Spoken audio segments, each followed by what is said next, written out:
Hi guys, welcome to 43rd lecture of CA inter audit. मेरे दोस्तों, चलिए lecture की शुरुआत करते हैं। एक बार पहले पुराना रिवाइज करके एंड देन उसके बाद मेरे दोस्तों हम लोग आगे बढ़ते हैं। ऑडिट ऑफ फाइनेंशियल स्टेटमेंट्स हमने लास्ट क्लास में चालू किया था और हमने अभी तक क्या क्या देखा भैया। सबसे पहले अपन ने देखा ऑडिट ऑफ फाइनेंशियल स्टेटमेंट में हमने एक हेड को चेक किया। अभी तक एक ऑडिटर साहब जा रहा है तो वो बैलेंस शीट के पहला हेड मतलब क्या शेयर कैपिटल को मेरे दोस्तों कैसे किस प्रकार चेक करेगा उसकी बात हमने किए थे। ठीक है, शेयर कैपिटल आप लोग जानते हैं मेरे दोस्तों, एक शेयर कैपिटल बहुत जरूरी होता है और कंपनी शेयर कैपिटल रेज करती है थ्रू इश्यू ऑफ प्रोस्पेक्टस करके।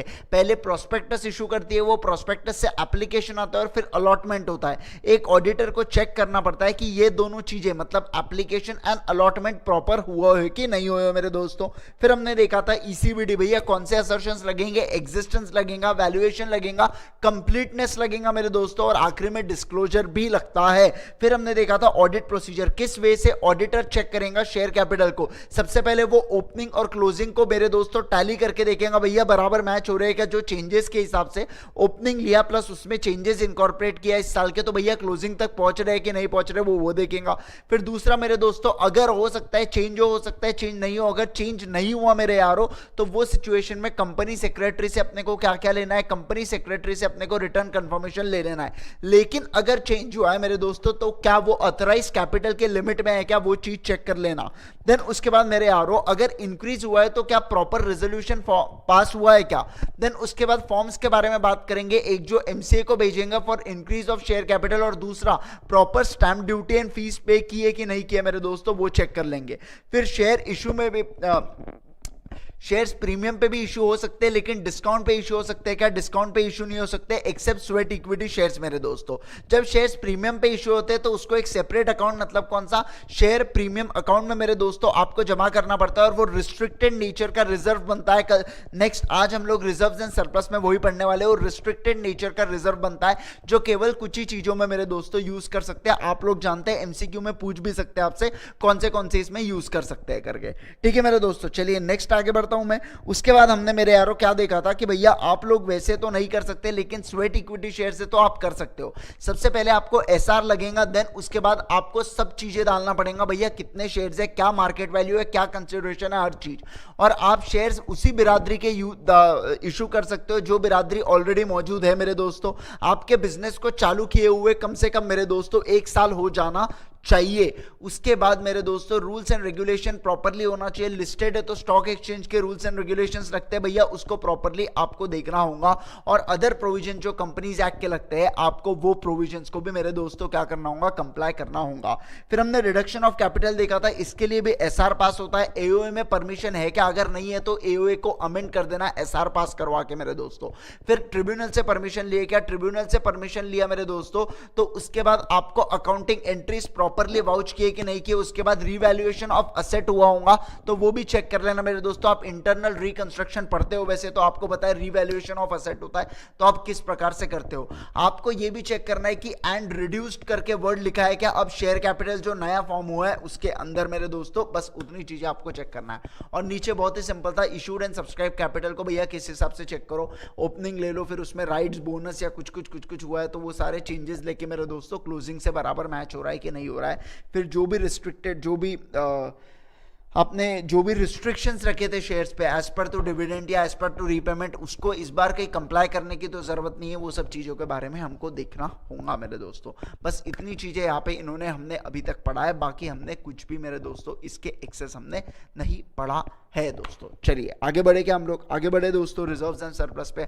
आ जाए क्या रिजर्व्स एंड सरप्लस पे, बताओ जरा मेरे को, आ जाए रिजर्व्स एंड सरप्लस पे। चलिए दोस्तों आ जाते हैं। एक बार मेरे दोस्तों हम लोग रिजर्व्स एंड सरप्लस को पढ़ते हैं, देन उसके बाद मेरे दोस्तों हम लोग डिटेल में पहले समझ लेते होता क्या है एंड उसके बाद हम लोग आके यहाँ पे रीडिंग करेंगे मेरे दोस्तों। ठीक है, चलिए आइए ध्यान दीजिएगा मेरे यारों। ठीक है, चलिए एक इलस्ट्रेशन के हेल्प से मैं आपको समझाने की कोशिश करूंगा तो ध्यान देते रहिएगा स्क्रीन के ऊपर। ठीक है, चलिए मेरे दोस्तों देखिए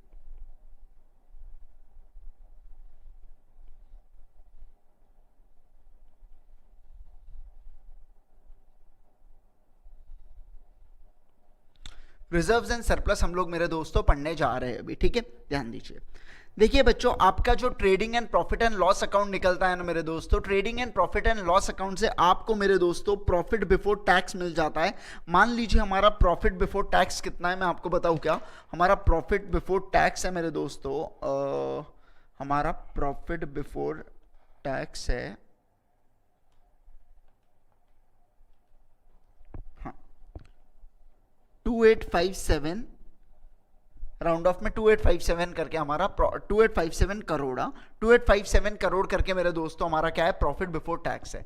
और अज्यूम कर लीजिए हमारा जो टैक्स रेट है मेरे दोस्तों वो फ्लैट 30% चल रहा है, ठीक है। सरचार्ज और वो फालतू के झमेले, मैं भी सीए मेरे दोस्तों, मेरे को भी पता है वो सब आता है करके, लेकिन यहाँ पे एग्जांपल, अपने को एग्जांपल समझना भैया, कंसेप्ट समझना है अपने को, कंसेप्ट पे ध्यान दीजिएगा।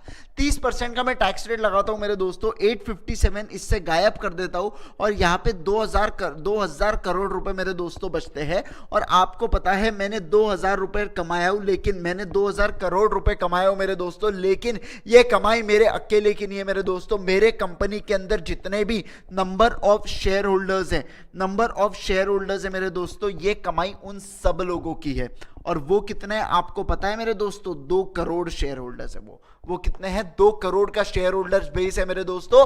2 करोड़ लोगों के पास मेरे शेयर्स है, 2 करोड़ लोगों के पास मेरे शेयर्स है, कि 2 करोड़ शेयर्स लोगों के पास है मेरे दोस्तों, 2 करोड़ शेयर्स लोगों के पास है। आपको ये चीज ध्यान रखना होगा, क्योंकि एक ज्यादा होल्डिंग भी रख सकता है तो नंबर ऑफ शेयर होल्डर्स कम होंगे, लेकिन नंबर ऑफ शेयर्स तो ज्यादा होंगे ना।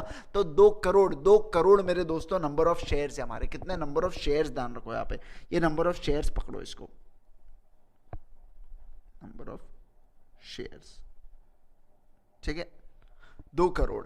अब मेरे दोस्तों ये जो 2000 करोड़ कमाया ना मैंने, अब आपके पास मेरे यारों 2 ऑप्शंस आएंगे। अब आपके पास मेरे दोस्तों 2 ऑप्शंस आ जाते हैं कि ये 2000 करोड़ के साथ किया क्या जाए करके। आपके पास क्या बोला मैंने, कितने ऑप्शंस आ जाएंगे, 2 ऑप्शन आ जाएंगे। पहला ऑप्शन ऐसा होगा मेरे दोस्तों, पहला ऑप्शन ऐसा होगा, वैसे 2 तो नहीं, यहाँ पे परम्यूटेशन कॉम्बिनेशन के साथ बहुत सारे ऑप्शंस आएंगे, लेकिन मैं उसको ब्रॉडली 3 ऑप्शंस में मेरे दोस्तों, 3 ऑप्शंस में मैं उसको डिवाइड करता हूं, आईसीआई नहीं करती, मैं उसको डिवाइड कर रहा हूं, ध्यान दीजिएगा। पहला ऑप्शन ये कि भैया ये जो 2000 करोड़ है ना, ये आपने किसके मदद से कमाए, ये आपने किसके मदद से कमाए भैया, ये आपने किसके मदद से कमाए, तो 2 करोड़ शेयर्स के मदद से कमाए। तो एक काम करो, पर शेयर पे आप 1000 रुपए पर शेयर का डिविडेंड बांट दो मेरे दोस्तों, और खत्म करो ना यार, किस्सा खत्म करो। वो लोगों का पैसा था, वो लोगों के मदद से आपने ये चीज कमाई, उनको वापस कर दो करके, उनको वापस कर दो। ये आपका पहला इरादा हो सकता है मेरे दोस्तों। दूसरा ऐसा हो सकता है कि एक काम करो यार, एक काम करो, इसमें से है ना 1000 करोड़ रुपए मेरे दोस्तों सेव करो, और 1000 करोड़ रुपए का डिविडेंड बांट दो, और 1000 करोड़ रुपए को बच्चों क्या करो, 2 करोड़ लोगों में बांट दो। 1000 करोड़ को 2 करोड़ में बांट दो, मतलब 500 रुपए आ जाएगा, 500 पर शेयर, 500 पर शेयर मेरे दोस्तों बांट दो। या तीसरा ऑप्शन मेरे दोस्तों ऐसा भी हो सकता है कि एक काम करो, पूरा के पूरा 2000 करोड़ क्या करो मेरे दोस्तों, सेव करो, पूरा के पूरा 2000 करोड़ मेरे दोस्तों सेव करो। मैं जिस पर्टिकुलर टॉपिक को आपको अभी पढ़ाने जा रहा हूं मेरे दोस्तों, मैं इस टॉपिक की बात करने जा रहा हूं आपके साथ। मतलब कौन सा, जहां पे आप लोग ये पैसा मेरे दोस्तों क्या करते हो, जहां पे आप लोग पैसा सेव करते हो, मैं आपको उस पर्टिकुलर टॉपिक अभी आपको पढ़ाने जा रहा हूं मेरे दोस्तों। ध्यान से स्क्रीन की ओर देखते रहिएगा, भूलना नहीं है, भटकना नहीं है मेरे यारों, ध्यान दीजिए, बिल्कुल अच्छे तरीके से ध्यान दीजिए। बोलो, समझो है ना अभी तक? चलिए मेरे दोस्तों आगे बढ़ रहा हूं मैं, ध्यान देंगे यहाँ पे। 2000 करोड़ का क्या बोला मैंने भैया, 2000 करोड़ आपने कमाया था, आपने कुछ पोर्शन सेव किया, दूसरे इसमें आपने पूरा सेव कर लिया मेरे दोस्तों, एक फूटी कौड़ी नहीं दी अपने शेयर होल्डर्स को। ऐसा भी आप कर सकते हो। बेसिकली ये चीज आप करते क्यों हो मेरे दोस्तों, ये चीज आप कर क्यों रहे हो? बात आती है कि सर ये हम लोग कर क्यों रहे, ताकि ये पैसा हमको क्या मदद करेगा, फ्यूचर में मदद करेगा। ये पैसा जब हमारे पास पैसा नहीं होगा, हो सकता है ना यार, बिजनेस के क्या सभी दिन बिजनेस के सेम चलते हैं क्या? नहीं मेरे दोस्तों, लाइफ साइकिल आपने पढ़ा है ना बिजनेस का, वो इंट्रोडक्शन, ग्रोथ, मैच्योरिटी, डिक्लाइन करके, ऐसा आईटीएसएम वगैरह में पढ़ते हो आप लोग, ईआईएसएम में पढ़ते हो आप लोग, है ना? तो हो सकता है ये आप लोग मेरे दोस्तों क्या करो, फ्यूचर के लिए सेव करो, ताकि आपको फ्यूचर में फाइनेंस, ओन फाइनेंस करने में मदद करे। हो सकता है अगले साल आप डिविडेंड ना, कभी आप फ्यूचर में डिविडेंड ना दे पाओ क्योंकि आपने उतना सफिशिएंट प्रॉफिट नहीं कमाया, तो आप लोग ये जो पैसा कमा रहे हो, ये जो पैसा सेव कर रहे हो, आप इससे डिविडेंड भी बांट सकते हो। या तीसरा तो मेरे दोस्तों, सबका मालिक एक मतलब क्या, ये आपको फाइनेंशियली स्ट्रांग करता है, या आपको फाइनेंशियली मेरे दोस्तों स्ट्रांग करता है। मुझे एक बात बताओ, अगर कोई कंपनी, अगर इस कंपनी को मेरे दोस्तों 1500 करोड़ की रिक्वायरमेंट होंगी, तो 1000 करोड़ है तो इन्होंने अपने लोगों से ही ले लिया, मतलब क्या बाहर से 500 करोड़ ही लेना, और इंटरेस्ट कितने पे जाएगा, केवल 500 करोड़ पे। लेकिन अगर उसी मुकाबले मेरे दोस्तों 1500 करोड़ लिया होता बाहर से, तो प्रेशर अलग बिल्डअप होता, और मेरे दोस्तों ऊपर से इंटरेस्ट कितना हैवी बैठता, आप ही सोच लीजिए मेरे यारों। सही बोल रहे हो कि नहीं बोल रहे हो मेरे दोस्तों, बताना मेरे को जरूर, है ना। तो ऐसे सिचुएशन में आप ही ध्यान दीजिए मेरे दोस्तों, क्या कि फाइनेंस डिविडेंड या फाइनेंशियली स्ट्रांग करती है ये मेरे दोस्तों कंपनी को, तो आपको रिजर्व्स एंड सरप्लस मेरे यारों करना चाहिए। अब मैं बात करूं nature of reserves and surplus की, तो मैं आपको बताता हूं, ये जो रिजर्व होते हैं ना मेरे दोस्तों, ये 2 प्रकार के होते हैं। मैं फिर से रिपीट करूं, रिजर्व 2 प्रकार के होते हैं। एक होता है रेवेन्यू नेचर रिजर्व, एक क्या होता है मेरे दोस्तों, बोलेंगे सब लोग मेरे साथ, रेवेन्यू नेचर रिजर्व, और एक होता है कैपिटल नेचर रिजर्व मेरे दोस्तों। रेवेन्यू रिजर्व का जो रेवेन्यू रिजर्व होता है ना मेरे दोस्तों, ये अवेलेबल होता है फॉर डिस्ट्रीब्यूशन,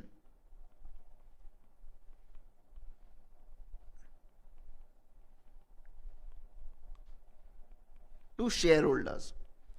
अब मेरे दोस्तों, आपने लिक्विडेशन का चैप्टर पढ़ा है अकाउंट्स 2 में, आप लोग जानते हो भैया शेयर होल्डर्स को सबसे आखिरी में पैसा दिया जाता है।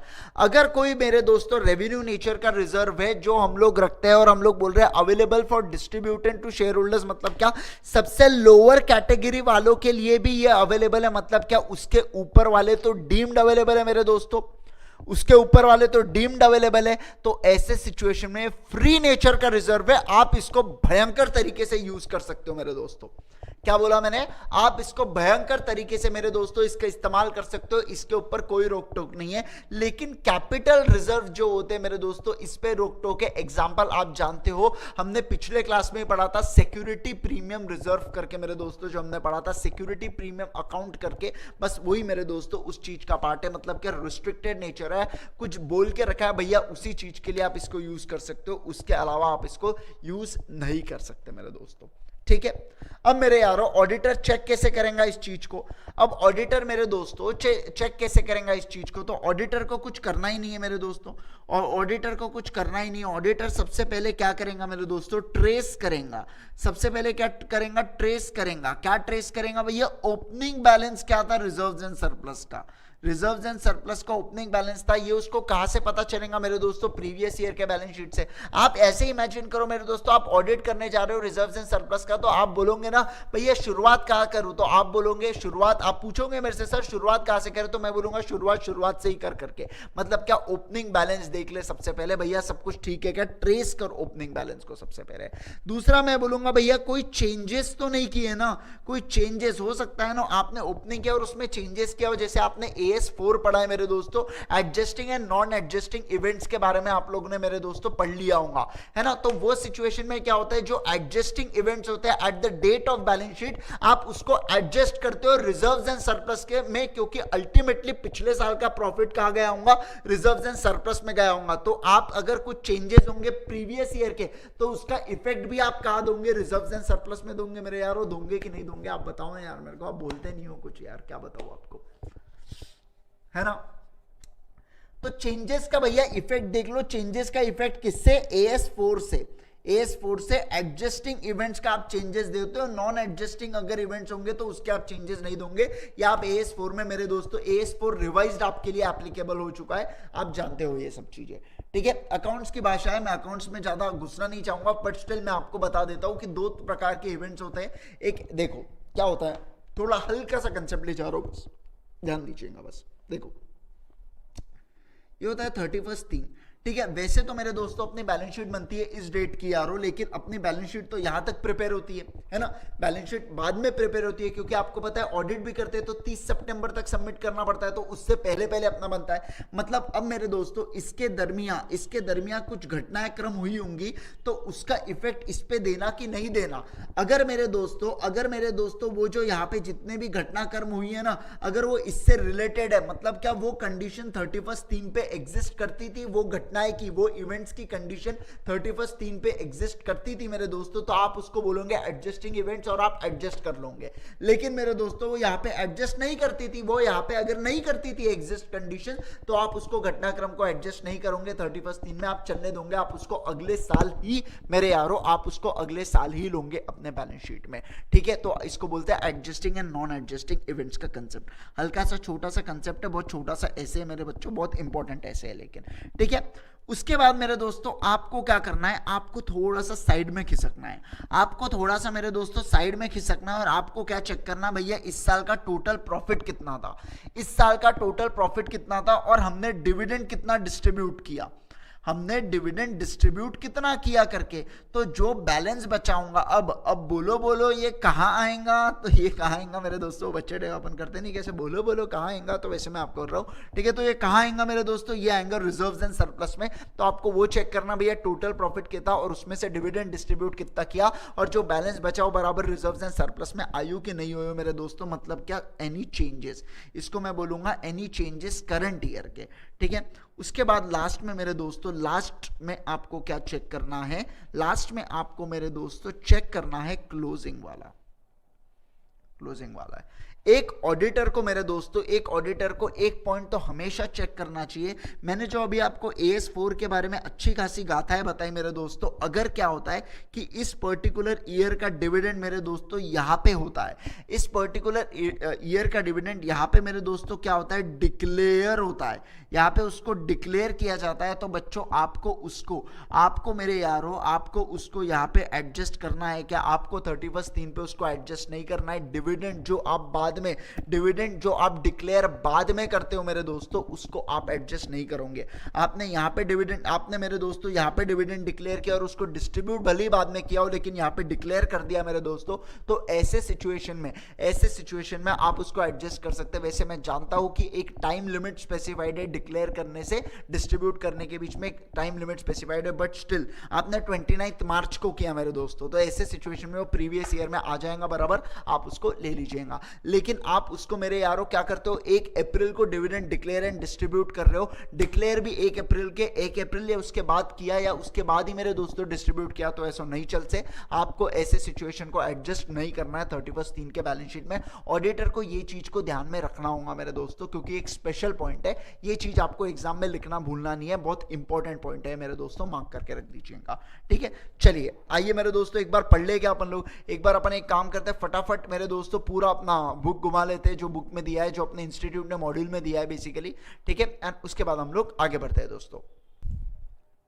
रिजर्व्स एंड सरप्लस में मेरे दोस्तों अपने को क्या देखना है, रिजर्व्स एंड सरप्लस में मेरे यारों अपने को सबसे पहले देखना है, देखो एक बार फटाफट पढ़ लेते हैं, मैंने आपको पूरा कंसेप्ट तो बता के रख ही दिया हूँ, चलो एक बार फटाफट रीड कर लेंगे मेरे दोस्तों, ध्यान दीजिएगा मेरे यहाँ पे। ठीक है, चलिए, reserves are the amounts appropriated out of the profits that are not intended to meet any liability, क्योंकि मेरे बच्चों जो चीज, अगर आप लोग मेरे बच्चों देखो, ये क्या है, अप्रोप्रिएशन ऑफ प्रॉफिट है, आपको ध्यान रखना है।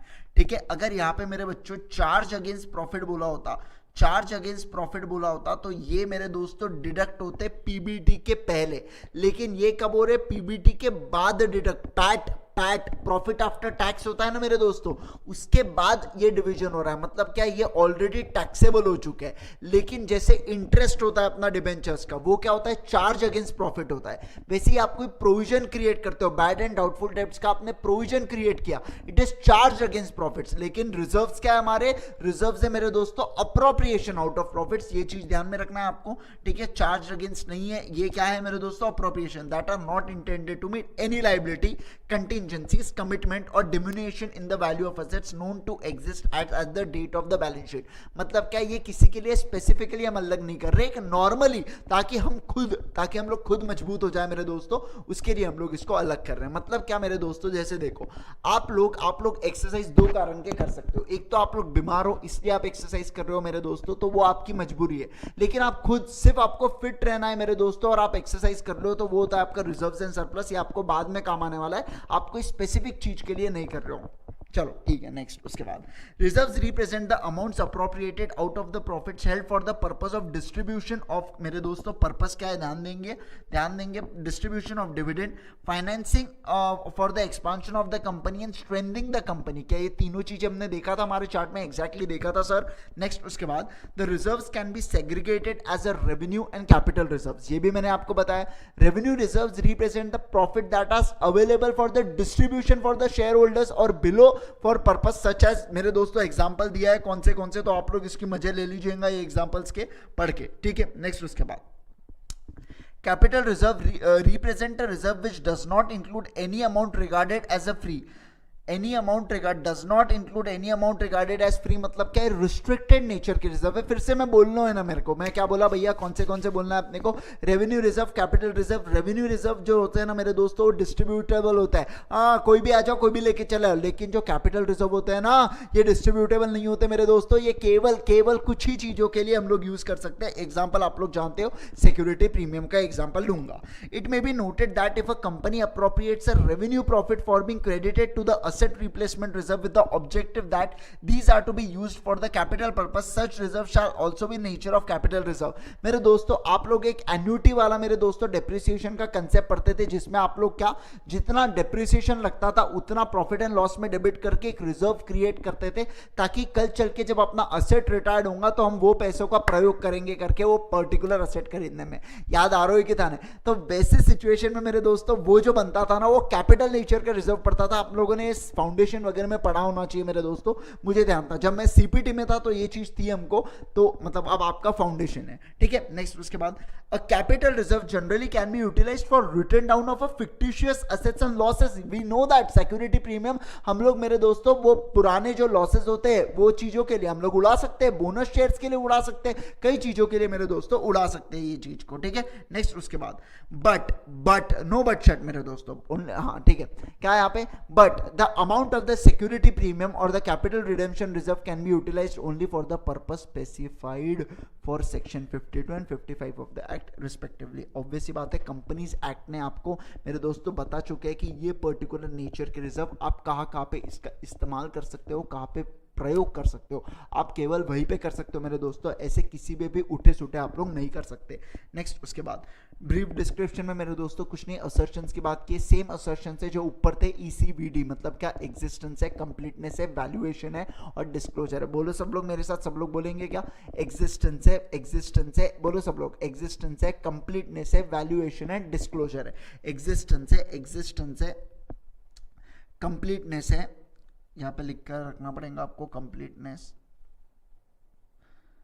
वैल्यूएशन और डिस्क्लोजर मेरे दोस्तों. ठीक है, नेक्स्ट उसके बाद ऑडिट प्रोसीजर देखेंगे. सबसे पहले मेरे दोस्तों क्या बोल रहा है, ट्रेस करो किस चीज को भैया, ओपनिंग बैलेंस को ट्रेस करो of the reserves and surplus to the previous year audited financial statement से आपको मिलेंगे ओपनिंग बैलेंस मेरे दोस्तों. जो पिछले साल के ऑडिटेड फाइनेंशियल स्टेटमेंट्स होंगे उनसे ट्रेस करो भैया, देखो कि वहां पे बैलेंस कितना है मेरे दोस्तों, वो चीज को देखो. उसके बाद आपको चेक करना होगा फॉर एडिशन या utilisation in the current year in case of, मेरे दोस्तों मतलब क्या, आपको देखना है करंट ईयर की चीजें. फिर आपको क्या देखना है, फिर करंट ईयर की चीजें. कैसे देखोगे आप सबसे पहले चेक करो प्रॉफिट एंड लॉस को मेरे दोस्तों, चेक करो कि भैया सरप्लस है कि डेफिसिट आया है, क्या आया, उसके हिसाब से आपने क्या एडजस्ट किया है. फिर अगर आपने कोई डिविडेंड पेमेंट किया है, क्या टैक्स रिलेटेड पेमेंट जैसे डिविडेंड डिस्ट्रीब्यूशन टैक्स किया है, तो क्या अप्रोप्रिएट रेजोल्यूशन पास होने के बाद वो सब पेमेंट करने के बाद जो बचा हुआ अमाउंट है वो आपने ट्रांसफर किया कि नहीं किया मेरे दोस्तों, वो भी चेक करो. नेक्स्ट उसके बाद क्या, स्टूडेंट्स क्या बोल रहे हैं, students should note that as for revised if the dividends to the holders of the equity instruments are proposed और डिक्लेयर्ड, क्या बोला मैंने, प्रपोज या डिक्लेयर आपने किया after the balance sheet date, after the balance sheet date an entity should not recognise those dividends as liability as at the balance sheet date. It should however disclose the amounts of the dividend that were supposed, that were proposed और declared after the balance sheet date but before the financial statements were approved for the issue करके. मेरे दोस्तों देखो कितना simple है. मैं जो आपको बताया था ना एडजस्टिंग नॉन एडजस्टिंग सेम चीज है. उसके बाद सिक्योरिटी प्रीमियम के बारे में आप लोग मेरे दोस्तों पढ़ चुके हो. ये चीज की एक्सेस जो आप नॉमिनल वैल्यू से मंगाते हो मेरे दोस्तों, उसको सिक्योरिटी प्रीमियम में जमा कर दो. ये हमने ऑलरेडी डिस्कस किया है, शेयर कैपिटल में ऐसा यहाँ पे लिख रहे हैं. ठीक है. उसके बाद मेरे दोस्तों रिजर्व्स एंड सरप्लस को क्लासिफाई करते हैं capital reserve, capital redemption reserve, security premium reserve, debenture redemption reserve, retain earnings, revaluation surplus, exchange difference on the accounts of the transaction related to foreign operation. Again आप लोग मेरे बच्चों foreign operation का group 2 के accounts में मेरे दोस्तों आप लोग पढ़ते हो, तो उसमें आप लोग जानते होंगे कि एक इसी प्रकार का एक रिजर्व क्रिएट होता है फॉरेन ऑपरेशन से रिलेटेड, जो 31 मार्च के बैलेंसेस होता है. अब वो रियलाइज तो होते नहीं है अपने, तो ऐसे सिचुएशन में अपन उसको रिजर्व डाल के रख देते हैं मेरे दोस्तों. ठीक है. चलो आपको मेरे दोस्तों चेक क्या क्या करना है एकदम शॉर्ट में मैंने दोस्तों यहाँ पे लिख के रख दिया वो आपके लिए. आपको अगर मैं बताऊँ तो ये पूरी शॉर्ट में चीजें यहीं पे बुक के अंदर ही, वैसे तो मैं आपको अलग से कॉम्पैक्ट आती है, लेकिन मेरे दोस्तों मैं यहीं पे ये वाली चीज यहीं पे लिख के रख दिया क्या कि भैया बैलेंस देख लो, ओपनिंग का चेंजेस देख लो, टोटल प्रॉफिट डिविडेंड कितना डिस्ट्रीब्यूट किया और बचा हुआ ट्रांसफर टू रिटेन अर्निंग होना चाहिए, और कोई एनी अदर चेंज होंगे तो वो देख लो, और balance eight the end of the reporting period भी देख लो मेरे दोस्तों. आपका ये किस्सा खत्म हो जाता है. बताओ बच्चों आसान है कि नहीं है? आप ही बताओ यार, कितना आसान है ना, कितना आसान है. बच्चे इससे डरते हैं यार, बताओ मेरे को कितना चिल्लर एकदम, मतलब क्या बताऊँ आपको, कुछ भी ज्यादा दिमाग लगाया क्या अपन ने? कुछ नहीं मेरे दोस्तों, बहुत आसान है. बस आपको चार्ट ध्यान में रखना है अपना अपना. ये जो चार्ट बनते जाना है ना मेरे दोस्तों, चार्ट ये जो ऐसा ऐसा थोड़ा थोड़ा जो अपन चीजें समझ रहे हैं ना, बस ये चीज आपको ध्यान में रखना है, तो आपका कोई बाल भी वाका नहीं कर पाएगा. हाँ कम ऑन. चलो आगे बढ़े क्या मेरे दोस्तों? चलिए मेरे दोस्तों आगे बढ़ा जाए, और हम लोग अब पढ़ते हैं मेरे दोस्तों कुछ नया वाला टॉपिक जिसका नाम है क्या, बोरोइंग्स करके. आइए बोरिंग में मेरे दोस्तों चलिए ध्यान दीजिएंगे हम लोग नेक्स्ट वाला चीज पढ़ने जा रहे हैं. अभी कौन सा है वो? बोरिंग. ठीक है.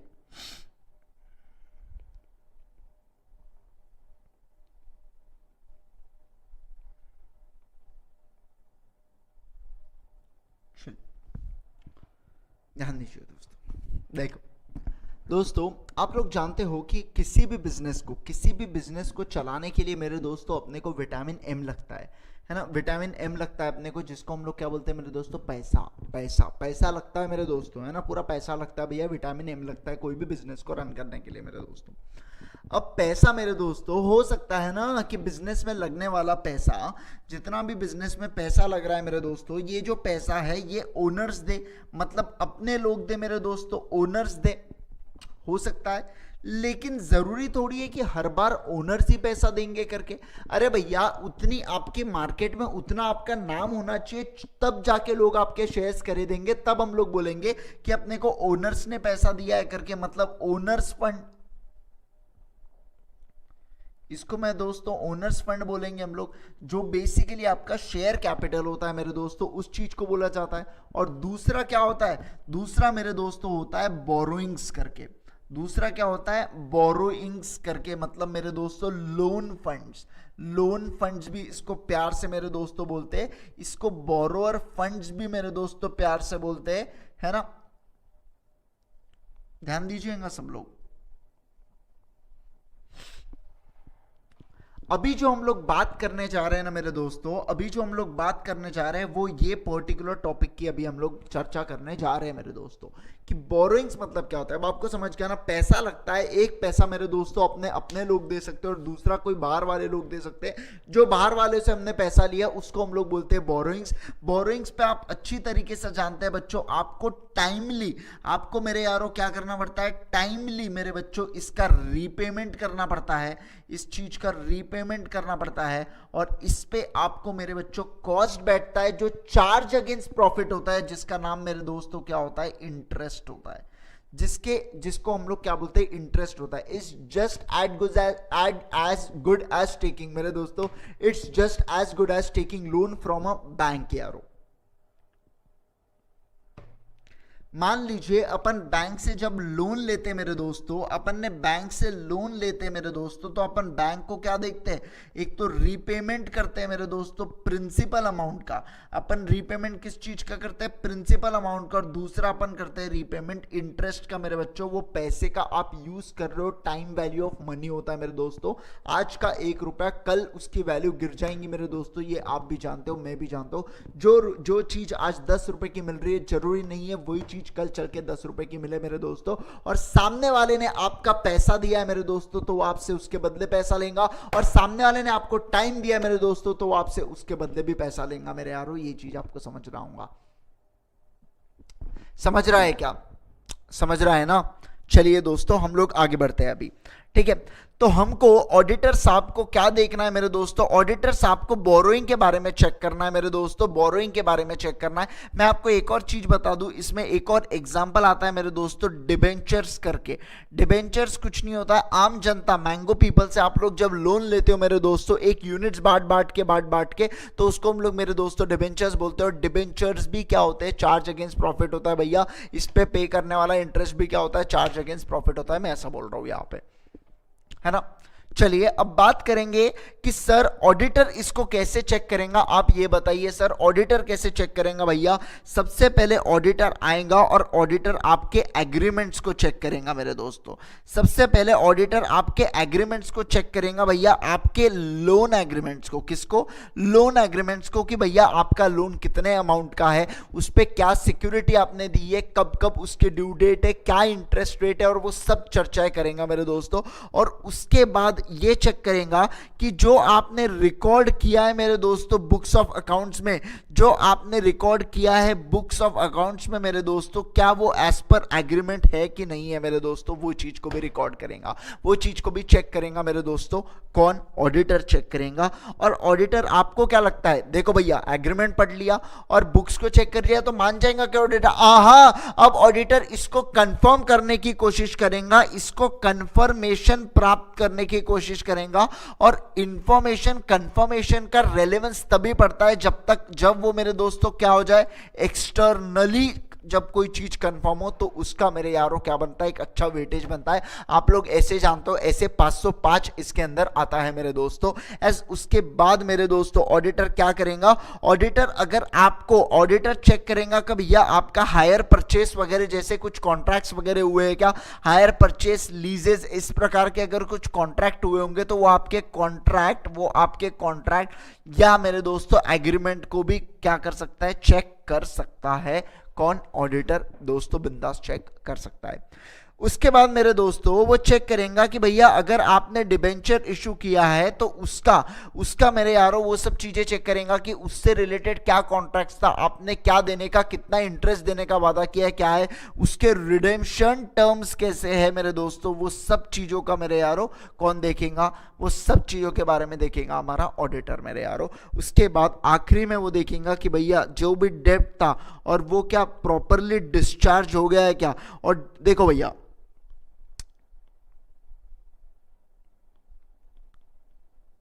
डेप्ट पहली बात तो चार्ज अगेंस्ट प्रॉफिट क्रिएट करता है, तो डेप्ट अब हमको खत्म करना है तो डेप्ट क्या हो जाएगा, डिस्चार्ज हो जाएगा।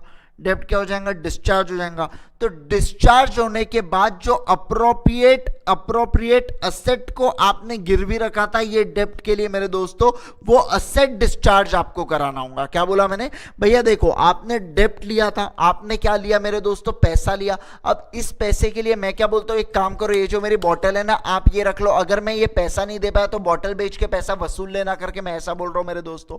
तो ये चार्ज हो गया, बॉटल मतलब क्या हो गई मेरे दोस्तों, बॉटल चार्ज हो गई, ठीक है। अब मैंने आपको आपका लोन रीपे कर दिया मेरे दोस्तों, तो मैं क्या कर रहा हूं, बॉटल को डिस्चार्ज करा रहा हूं मेरे दोस्तों। तो वो रिस्पेक्टिव असेट को आपने डिस्चार्ज कियो कि नहीं कियो मेरे दोस्तों, वो भी आपको एक बार चेक कर लेना होगा मेरे दोस्तों। बस ये होंगी हमारी ऑडिट प्रोसीजर और कुछ भी नहीं मेरे दोस्तों। उसके बाद हम लोग पढ़ेंगे कि भैया एक्सटर्नल कंफर्मेशन कैसे किया जाता है, लेकिन वो कतई बड़ा है मेरे दोस्तों, उसको हम लोग आराम से पढ़ लेंगे, जितने जितने रेलिवेंट पॉइंट्स होंगे उतना पढ़ेंगे मेरे दोस्तों, उससे बात का छोड़ देंगे हम लोग, ठीक है। चलिए ध्यान देंगे। क्यों छोड़ेंगे सर, ऐसे कैसे छोड़ देंगे, पूरा पढ़ के, ठीक है आप पढ़िएगा पूरा, है ना, पूरा पढ़िएगा, मजे लीजिएगा। चलिए ध्यान दें, ठीक है। देखो सबसे पहले भैया एग्रीमेंट देख लो, लोन एग्रीमेंट वगैरह प्रॉपर चेक कर लो। उसके बाद क्या भैया बुक्स में अपने क्या रिकॉर्ड है वो एज पर एग्रीमेंट है क्या, तीसरा क्या कंफर्म करो बाहर भैया, चौथा क्या एचपीएल लीजेस कुछ होंगे तो उसके कॉन्ट्रैक्ट एग्रीमेंट देख लो, डिवेंचर का रिडेम्पशन के बारे में भी जान लो, और जो डेप्ट के लिए आपने असेट को गिरवी लगा था अब आप उसको डिस्चार्ज कर ला लोगे मेरे बच्चों, कियो कि नहीं कियो ऑर्गेनाइजेशन, वो भी आपको एक बार चेक कर लेना होगा। बोलो बच्चों, मैं आगे आगे आगे अब हम लोग पढ़ सकते हैं क्या इस चीज को, चलो पढ़ लेते हैं, बस इतना सा पढ़ना है मेरे दोस्तों और कुछ नहीं, बस इतना सा डायरेक्ट कंफर्मेशन प्रोसीजर के ऊपर तक का पढ़ना है, बाकी हो गया इतना, समझ लीजिए, बाकी आपको तो यूं समझा दूंगा मैं ऐसे, ठीक है, चलो ध्यान देंगे। आइए, liabilities are the financial obligation of an enterprise other than the owner's fund. Liabilities include borrowings, trade payables, other current liabilities, deferred payment credits and provisions. Verification of liabilities is an important as that of the assets, for if any liability is omitted or understated or overstated, the financial statement would do not show a true and fair view of the state of affairs of the company. Obvious सी बात है मेरे दोस्तों, अगर liabilities में अपन ने कुछ थोड़ा ऊपर नीचे कर दिया मेरे दोस्तों तो क्या true and fair view मिलेगा क्या किसी को? True and fair view नहीं मिलेगा सर, ऑब्वियस सी बात है, true and fair view नहीं मिलेगा सर। नेक्स्ट उसके बाद, the below table summarizes the audit procedure generally required to be undertaken while doing the audit of borrowing करके आपको कौन सी audit procedure, सबसे पहले all borrowings on the balance sheet represent a valid claims by the bank or third party। Valid claim करते हैं क्या भैया, मतलब क्या कि जितने भी बोरोइंग्स हम बैलेंस शीट में बता रहे क्या सही में उतने लोन्स पेबल है क्या, मतलब क्या बैंक बोल रही है कि हमको इनसे लेना और अपन बोल रहे नहीं अपने को नहीं देना, मतलब ये अंडरस्टेट हो गई लाइबिलिटी, अपन बोल रहे अपने को देना है लेकिन बैंक बोलती इनसे तो लेना ही नहीं है करके, ये ओवरस्टेट हो गई लाइबिलिटीज, तो ये दोनों इसमें खतरा है मेरे दोस्तों, तो आपको वैलिड क्लेम चेक करना है, मतलब क्या बैंक जितना बोलती है और हम जितना बोल रहे हो वो सेम है क्या करके, इसी चीज के लिए तो डायरेक्ट कंफर्मेशन रिक्वेस्ट ले रहे हैं मेरे दोस्तों, और क्या।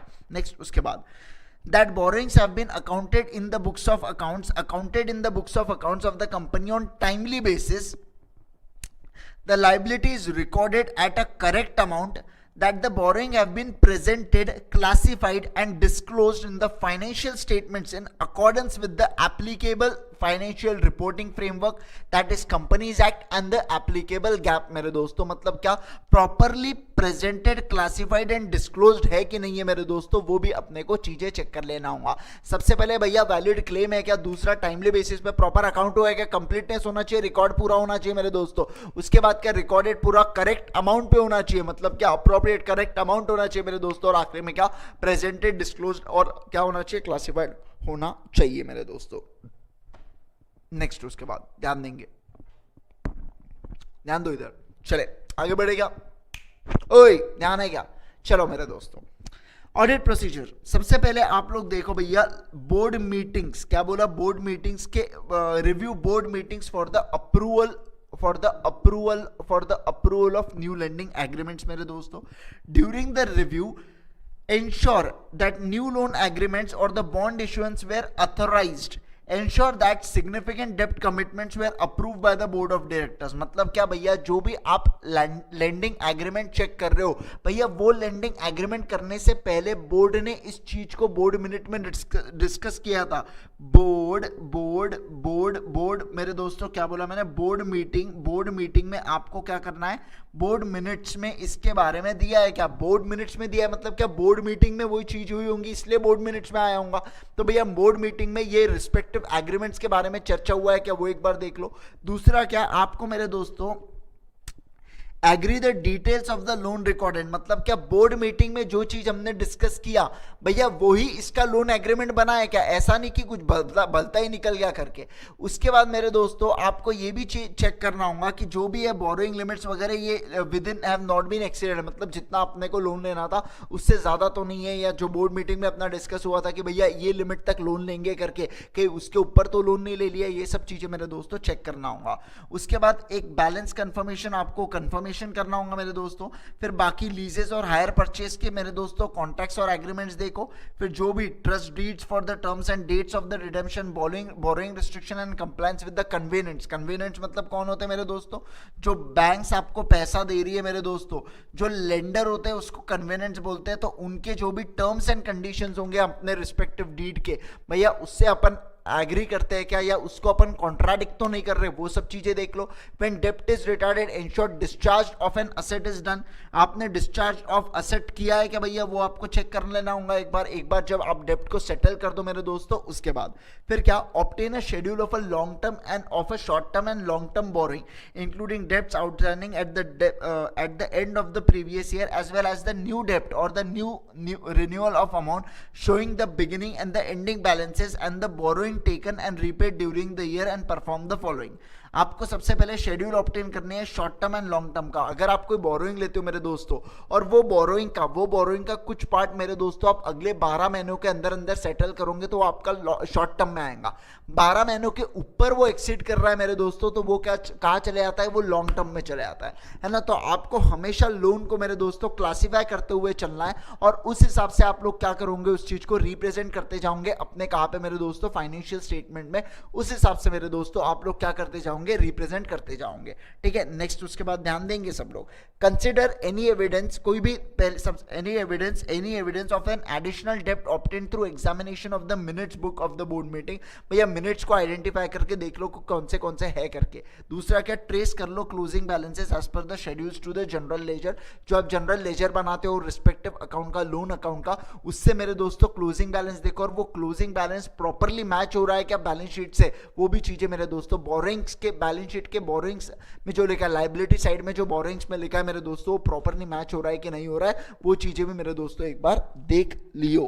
ठीक है, उसके बाद मेरे दोस्तों ये जो चीजें है ना, ये जो चीजें मैं आपको बता दूं, इसमें से आप लोग सब चीजें मत कीजिएगा।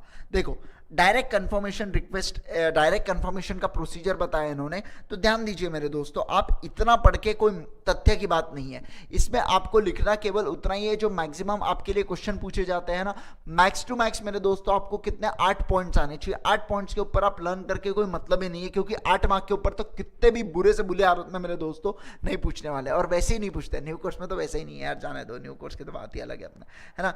चलो तो ऐसे सिचुएशन में अपन कुछ पॉइंट्स मेरे दोस्तों देख लो, मैं आपको पूरा पढ़वा देता हूं, लेकिन कुछ जितने पॉइंट्स आपको, जितने 8 पॉइंट्स आपको जो लर्न रहते हैं मेरे दोस्तों, वो पॉइंट्स को आप लोग लर्न कर लीजिएगा, कोई कुछ नहीं बोलेगा मेरे दोस्त।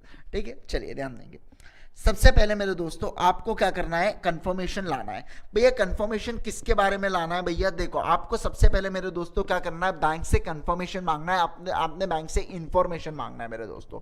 क्या बोला मैंने, आपको बैंक से क्या मांगना है, इंफॉर्मेशन मांगना है। फिर एक बार आप जब इंफॉर्मेशन मांग रहे हो ना, उससे पहले मेरे दोस्तों चेक कर लो कि सारी इंफॉर्मेशन रेलेवेंट है क्या, मतलब क्या interest rate, due dates, collateral, security और रेलेवेंट इंफॉर्मेशन मांगना है। भैया देखो क्या बोल रहे हैं, सबसे पहले आपको इंफॉर्मेशन मांगना है, इंफॉर्मेशन कैसी होनी चाहिए, रेलेवेंट होनी चाहिए। दूसरा क्या, अगर हो सकता है इंफॉर्मेशन आए, हो सकता है इंफॉर्मेशन ना आए। देखो आप कुछ इंफॉर्मेशन मांग रहे हो सकता है वो इंफॉर्मेशन पे रिप्लाई करेंगी या इंफॉर्मेशन पे रिप्लाई नहीं करेंगी। बैंक की बात कर रहा हूं मेरे दोस्तों, मैं बैंक की बात कर रहा हूं यहाँ पे, है ना। तो हो सकता है वो रिप्लाई करेंगी, हो सकता है वो रिप्लाई नहीं करेंगी मेरे दोस्तों। रिप्लाई नहीं करेंगी तो एक बार रिमाइंडर दे देना बैंक को रिमाइंडर दे देना मेरे दोस्तों। ठीक है, रिमाइंडर दे देना किसको, बैंक को। लेकिन मेरे दोस्तों अगर वो रिप्लाई करती है तो यारों आपको कंपेयर करना होगा उससे, आपको कंपेयर करना होगा मेरे दोस्तों उससे, किससे, कि आपने आपके बुक्स ऑफ अकाउंट्स में जिस शिद्दत से उसके साथ मोहब्बत की है, क्या वो भी उतनी ही शिद्दत से आपके साथ मोहब्बत कर रही है क्या मेरे दोस्तों। मतलब क्या आपने जिस बुक्स ऑफ अकाउंट, आपने अपने बुक्स ऑफ अकाउंट्स में मेरे दोस्तों जितना बैलेंस बताया है, क्या वो बैंक ने उतना ही बैलेंस बता रही है, या वो छोटे इंसान कम या ज्यादा तो नहीं करके बता रही है मेरे दोस्तों। हो सकता है आपके अंदर भी कुछ कमियां खामियां हो सकती है मेरे दोस्तों। बैंक में हर चीज मत ठोक देना, क्योंकि ध्यान देना मेरे दोस्तों, क्योंकि बैंक हो सकता है चेक इन ट्रांजिट, आपने 31 मार्च को कोई चेक मेरे दोस्तों बुक कर दिया, वो आपने तो आपके बुक्स ऑफ अकाउंट्स में तो वो बुक हो गया मेरे दोस्तों, लेकिन क्या बैंक के बुक्स ऑफ अकाउंट्स में वो आएगा क्या? ऑब्वियस सी बात है, बैंक के बुक्स ऑफ अकाउंट्स में वो नहीं आएगा मेरे दोस्तों। तो ऐसे सिचुएशन, क्या बोल रहा हूं मैं, ऐसे सिचुएशन में आपको कंपेयर करना है। और मेरे दोस्तों आपको बीआरएस तो आप पढ़ते ही हो ना, बीआरएस करते क्या है, ये वही तो है। ठीक है, ध्यान देना, आपको डिफरेंसेस जो भी है मेरे दोस्तों रिकंसिलिएशन परफॉर्म करना है। अगर कोई भी डिफरेंसेस मिलते हैं और उसके साथ ही मेरे दोस्तों क्या कर लो, सपोर्टिंग डॉक्यूमेंट चिपका दो। भैया डॉक्यूमेंट तो चाहिए, एविडेंस तो चाहिए ना। कुछ एविडेंस के बिना ऑडिटर कुछ भी बात करता है क्या? कतई बात नहीं करता कोई भी एविडेंस के सिवा मेरे दोस्तों। नेक्स्ट उसके बाद भैया देखो देखो कि अकाउंटिंग पॉलिसी जो आप कर रहे हो मेरे दोस्तों, वो आप कंसिस्टेंटली अप्लाई कर रहे हो कि नहीं कर रहे हो, और वो प्रॉपर है क्या, आपको चेक करना भैया अकाउंटिंग पॉलिसी प्रॉपर है क्या, और आप उसको कंसिस्टेंसी अप्लाई, आप उसको कंसिस्टेंटली अप्लाई कर रहे हो कि नहीं कर रहे हो मेरे दोस्तों, वो आपको चेक करना है। नेक्स्ट बात मेरे यारों क्या बोल रहा हूं मैं, लोन बैलेंस या लोन पेबल्स को एग्रीमेंट से आपको चेक करना है। लोन का जो बैलेंस है मेरे दोस्तों, लोन का जो बैलेंस आपके बुक्स ऑफ अकाउंट्स में दिख रहा है, तो आप लोन एग्रीमेंट भी चेक करो। लोन एग्रीमेंट में पूरी मेरे दोस्तों शीट बनी हुई होंगी कि कितना बैलेंस कम होगा, भैया उससे मैच हो रहा है कि नहीं हो रहा है मेरे दोस्तों। हो सकता है आपने एडिशनल पेमेंट इस बार कर दिया होगा, तो वो आप देख सकते हो, इसमें कोई बड़ी बात नहीं है मेरे दोस्तों, ठीक है। नेक्स्ट उसके बाद एक ऑडिट प्रोसीजर आ रही है मेरे दोस्तों, रिकंप्यूट करो भैया इंटरेस्ट या डिस्काउंट या प्रीमियम ऑन रिडेम्पशन अगर हुआ होगा तो एक बार उसको रिकंप्यूट कर लेना मेरे यारों। एक बार ऑडिटर साहब आप कैलकुलेट करके देखना, ऐसा नहीं हो कि रिलेटेड पार्टी हो और इन्होंने उसको ज्यादा इंटरेस्ट दे दिया और इन्होंने कंपनी की बजाई करके, ऐसा नहीं होना चाहिए मेरे दोस्तों। उसके बाद क्या प्रॉपर अमोर्टाइजेशन ऑफ प्रीमियम या डिस्काउंट जो पहले 5 साल के अंदर, आपको याद है क्या, वो अगर पुराना वाला होता है तो 5 साल के अंदर आप उसको एक करते हो, आप लोग पढ़ते हो ये चीज यार अकाउंट्स में। उसके बाद अगर फॉरेन करेंसी लोन्स लेते हो मेरे दोस्तों, तो आपको एक्सचेंज रेट से मल्टीप्लाई करना पड़ता है ईयर एंड पे, और वो मेरे दोस्तों कैलकुलेट करना पड़ता है जो भी है दूसरे इसमें, और प्रॉपरली आपने उसको कैरी फॉरवर्ड किया है क्या, ये चीजें यहाँ पे इन्होंने बोली है। उसके बाद क्या properly record, classify and summarise किया है क्या आपने ये रिस्पेक्टिव आइटम्स को। फिर बैंक से मेरे दोस्तों, रिलेटेड पार्टी से, और वो सब चीजें आई है उसके अंदर। उसके बाद इन्होंने मेरे दोस्तों बताया है क्या, हाँ आपको फिर रीड करना होगा मेरे दोस्तों प्रोविजंस इन लोन, और आपको चेक करना होगा कि जो प्रोविजन इन लोन से उससे कंप्लाई करते हैं क्या लोन कन्वीनेंट्स भी, और अपन लोग भी उससे कंप्लाई करते हैं क्या।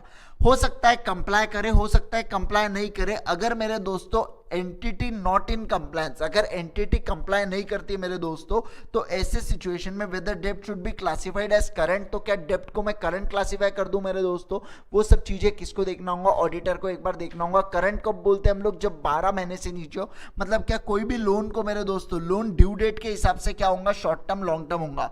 जब ड्यू डेट मेरे दोस्तों अगले 12 महीनों के अंदर अंदर आ रही है, तो वो क्या हो जाएगा मेरे दोस्तों, विद इन 12 मंथ्स है तो मेरे यारों वो क्या हो जाएगा, शॉर्ट टर्म हो जाएगा, और उसके ऊपर है तो मेरे बच्चों वो क्या हो जाएगा, लॉन्ग टर्म हो जाएगा मेरे दोस्तों, ठीक है। उसके बाद अगर आपने कोई सिक्योरिटी मेरे दोस्तों, सिक्योरिटी के अगेंस्ट लोन लिया है और वो सिक्योरिटी की वैल्यू फॉल हो जाती है, तो उधर बैंक साइड में मेरे दोस्तों क्या करेंगे, वो सिक्योर्ड लोन को कम कर डालती है, तो वो आपको उनसे हैंड टू हैंड मिलाते हुए चलना होगा मेरे यारों। मतलब क्या ये बैंक पॉइंट ऑफ व्यू हो गया अब ये बैंक पॉइंट ऑफ व्यू हो गया मेरे दोस्तों, देखो ना बैंक पॉइंट ऑफ व्यू हो गया ना ये, कि भैया अगर आपने कोई सिक्योरिटी के ऊपर लोन दिया है तो ऑब्वियस सी बात है, अगर वो सिक्योरिटी की वैल्यू कम हो गई तो लोन में जो सिक्योर्ड अमाउंट है वो भी तो कम हो जाएगा ना, तो आपको वो चीज का ध्यान रखना है। फिर आपको purchase agreements of an asset of examine the hire purchase agreements for the purchase of assets by the entity and ensure that correctness amount shown in outstanding in the accounts and also examine security aspect।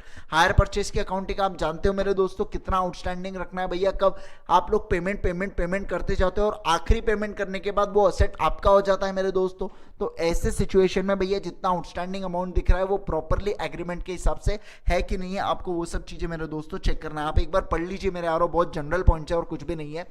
क्या क्या बोला, बस 4-5 जो important चीजें मेरे दोस्तों मैं आपसे लर्न करवा लेता हूं। देखो सबसे पहले क्या बोला यहाँ पे कि भैया कंफर्मेशन ऑब्टेन करो, कंफर्मेशन ऑब्टेन करने के लिए जो इन्फॉर्मेशन है वो रेलेवेंट होनी चाहिए। दूसरा क्या, अगर नई रिप्लाई नहीं देती है तो रिमाइंडर दो, रिप्लाई दे दिया मेरे दोस्तों तो कंफर्म चेक कर लो अपने बुक्स ऑफ अकाउंट्स में कि प्रॉपर है क्या, कंपेयर करो और रिकंसाइल कर लो बैलेंसेस को।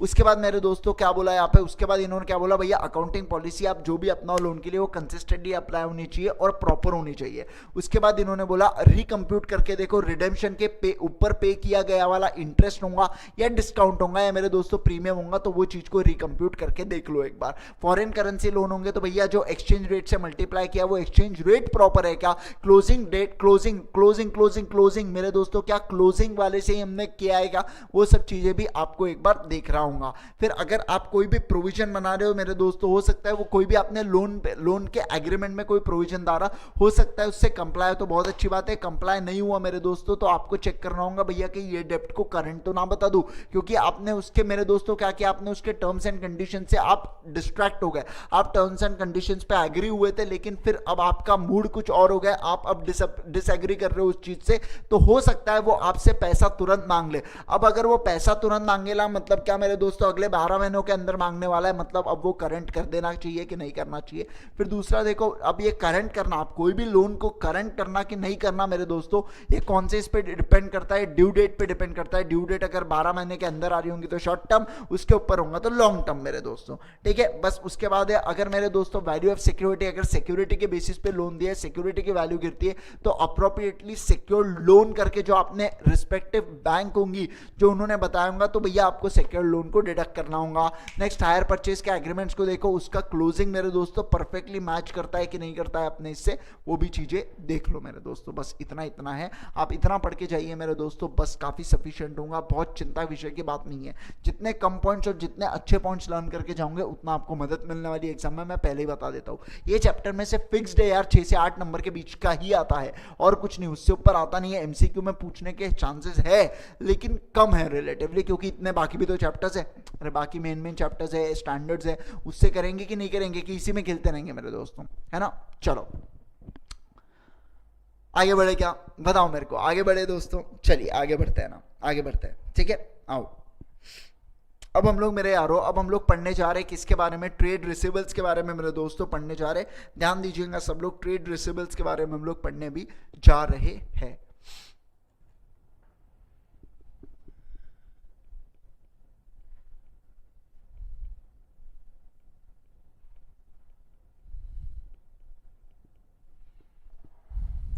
चलिए ध्यान दीजिएगा दोस्तों, देखिए दोस्तों, कोई भी ऑर्गेनाइजेशन में मेरे यारों सेल्स है ना, 2 प्रकार के होते हैं। एक तो वो सेल्स हो सकता है कैश सेल्स, और दूसरा वो सेल्स होता है मेरे दोस्तों कौन सा सेल्स, क्रेडिट सेल्स। एक होता है कैश सेल और दूसरा होता है क्रेडिट सेल। कैश सेल मतलब ऐसा सेल जिसका पैसा आपको तुरंत मिल जाता है। क्रेडिट सेल में आपको क्रेडिट देना पड़ता है सामने वाले पर्सन को, आप उधारी पे माल देते हो मेरे दोस्तों, और कल चल के ये जितने भी बैलेंसेस है ना मेरे दोस्तों, यही आपके बैलेंस शीट में दिखना चालू हो जाती है ट्रेड रिसीवेबल के नाम से। किसके नाम से मेरे दोस्तों, ट्रेड रिसीवेबल के नाम से। ये आपके अकाउंट में बैलेंस शीट में असेट साइड में मेरे दोस्तों करंट असेट में रिफ्लेक्ट होना चालू हो जाते हैं, जिसका नाम है ट्रेड रिसीवेबल्स करके, ठीक है। अब एक ऑडिटर को मेरे दोस्तों, ऑडिटर को चेक करने आना है, ट्रेड रिसीवेबल्स को ऑडिटर को चेक करना है मेरे दोस्तों। कैश सेल्स का पैसा तो तुरंत मिल जाता है, लेकिन मेरे दोस्तों क्रेडिट सेल्स का पैसा पेंडिंग रहता है, अच्छा खासा एंटिटी का पैसा ब्लॉक होता है मेरे दोस्तों ऐसे पर्टिकुलर चीजों में। तो ऑडिटर आता है मेरे दोस्तों, ऑडिटर आता है और ऑडिटर बोलता है मैं चेक करेंगे करके ट्रेड रिसीवेबल्स को। मेरे को ऐसा लगता है कि मैनेजमेंट इसमें घपला कर सकती है करके, मैं चेक करना चाहेगा करके, ऐसा मेरे दोस्तों कौन बोल रहा है, ऐसा ऑडिटर बोल रहा है मेरे दोस्तों। कौन से इसको ट्रेड रिसीवेबल को चेक करने के लिए मेरे यारों कौन आ रहा है, यहाँ पे ऑडिटर आ रहा है मेरे दोस्तों। चलिए एक बार ऑडिटर कैसे चेक करेगा, क्या क्या चेक करेगा मेरे दोस्तों, ये हम लोग पढ़ते हैं, लेकिन एक बार ओवरव्यू ले लेते हैं और कौन से असर्शंस एप्लीकेबल होंगे वो भी एक बार हम लोग देख लेंगे मेरे यारों। देखिए पढ़ते हैं, यहाँ पे स्क्रीन पे ध्यान दीजिएगा, ठीक है। बहुत ही सिंपल, एकदम बेसिक वाली चीजें चल रही है मेरे बच्चों। Trade receivables is an essential part of any business balance sheet, any organisations balance sheet, as often referred to as debtors करके। इनको मेरे दोस्तों डेटर्स बोला जाता है, पता है सर हमको, इतना अकाउंट्स आता है sir. Typically N invoice is raised, मतलब क्या, इनवॉइस आप इशू करते हो, इनवॉइस आप रेज करते हो, आप इशू करते हो मेरे दोस्तों to customer with a invoice amount being recorded as a debtor balance, जिसको आप लोग मेरे दोस्तों क्या बोलते हो, डेटर बैलेंस। ऑब्वियस सी बात है, अंटिल इनवॉइस इज पेड, जब तक वो पैसा विटामिन एम नहीं देता मेरे दोस्तों तब तक is paid the invoice amount is recorded on the organisations balance sheet as an account receivable. Obvious सी बात है, ये भी पता है sir.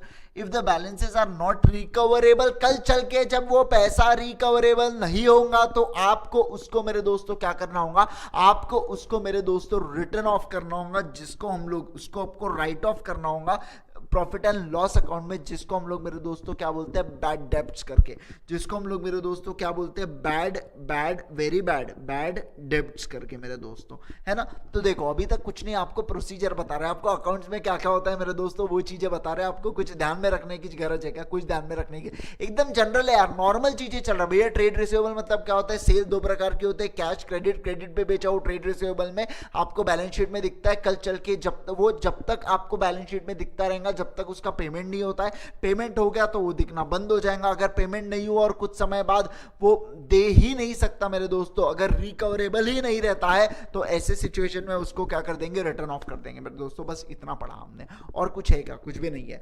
Following points need to be considered in respect to be trade receivable. सबसे पहला क्या बोल रहे हैं कि ऑडिटर भैया आप मतलब following points need to be considered in respect of trade receivables. Trade receivables जो मेरे दोस्तों है ना, इसके बारे में कुछ मतलब पॉइंट्स बताने की कोशिश कर रहे, बेसिकली वो बता रहे कि भैया क्या, पहला क्या, only bona fide sales lead to trade receivables. मुझे एक बात बताओ मेरे दोस्तों, जो कस्टमर है, जो कंपनी है, वो क्या किसी को भी ट्रेड रिसीवेबल पे, किसी को भी ट्रेड रिसीवेबल बना लेंगी क्या मेरे दोस्तों, बताओ मेरे को आप, किसी को भी उधारी पे माल चेप देंगी क्या मेरे दोस्तों, नहीं यार नहीं। सामने वाली कंपनी जब बोनीफाइड होगा, मतलब जब जेन्युइन कस्टमर होगा ना मेरे दोस्तों, जिसके साथ अपने संबंध अच्छे हैं मेरे दोस्तों, केवल और केवल उन्हीं को हम लोग क्या करेंगे, केवल और केवल उन्हीं को मेरे दोस्तों हम लोग क्या बेचेंगे, उधारी पे माल बेचेंगे, अदरवाइज हम उनको उधारी पे माल नहीं बेचेंगे मेरे दोस्तों।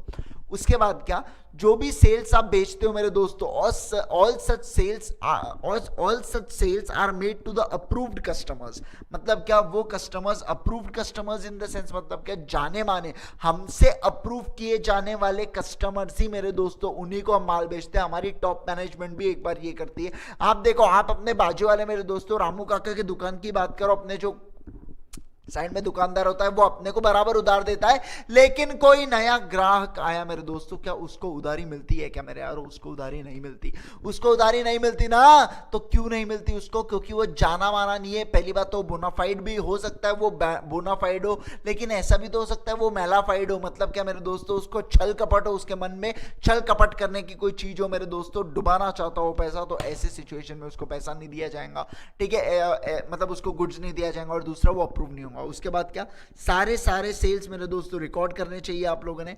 All recorded debtors can be settle. जो भी जितने भी डेटर्स बनते हैं ना मेरे दोस्तों, क्रेडिट पे माल जाने का, जो पार्टी का अकाउंट खड़ा हो जाता है, डेबिट बैलेंस दिखते रहता है, वो सेटल किया जाता है only by receipt of a cash मतलब बेसिकली कैश इंक्लूड्स बैंक। यहाँ पे जब तक आपको पैसा नहीं देते तब तक वो चीज सेटल नहीं होती मेरे दोस्तों। उसके बाद क्या, debtors are collected on time, balances are regularly reviewed, a proper system to follow up exist, if necessary adequate provision for bad debt should be made.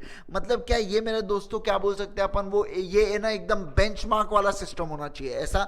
ये जो इन्होंने अभी बात की ना, ये बेंचमार्किंग वाला सिस्टम हो गया ट्रेड रिसीवेबल के लिए भैया, बेंचमार्क वाला सिस्टम की इन्होंने बात किया कि ऐसा मेरे हमारे हिसाब से, मतलब कौन इंस्टीट्यूट का बोल रहे, हमारे हिसाब से ट्रेड रिसीवेबल के लिए ऐसा होना चाहिए करके।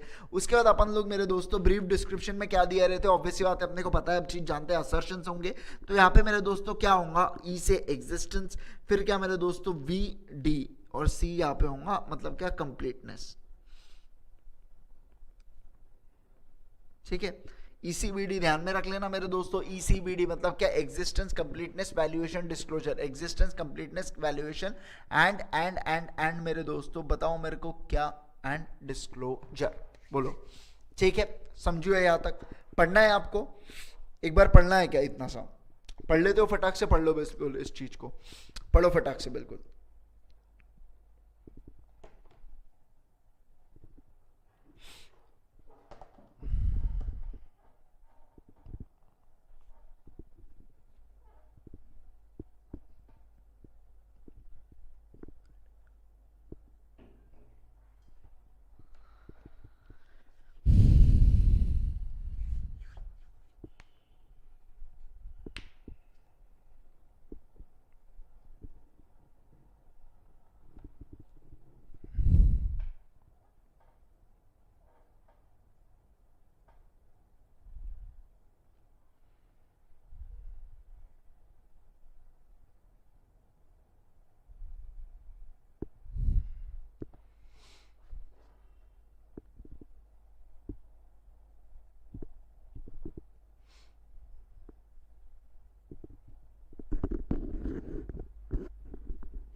चले चले क्या आगे बढ़े क्या?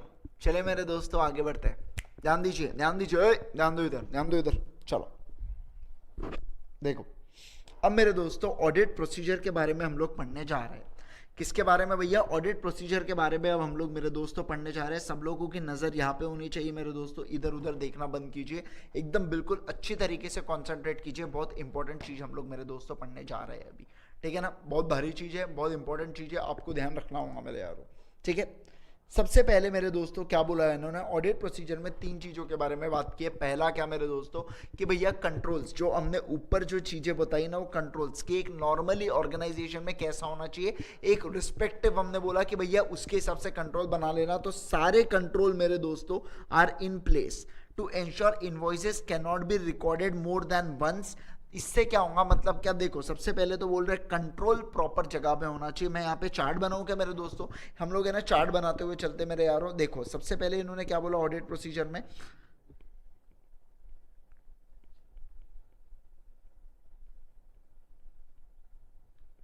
सबसे पहले इन्होंने बोला कि भैया कंट्रोल पूरे के पूरे जगह पे होना चाहिए।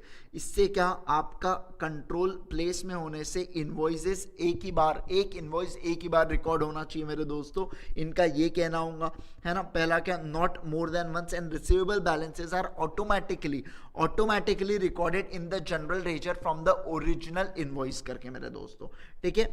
डबल एंट्री नहीं होनी चाहिए। और दूसरा automatic invoice entry.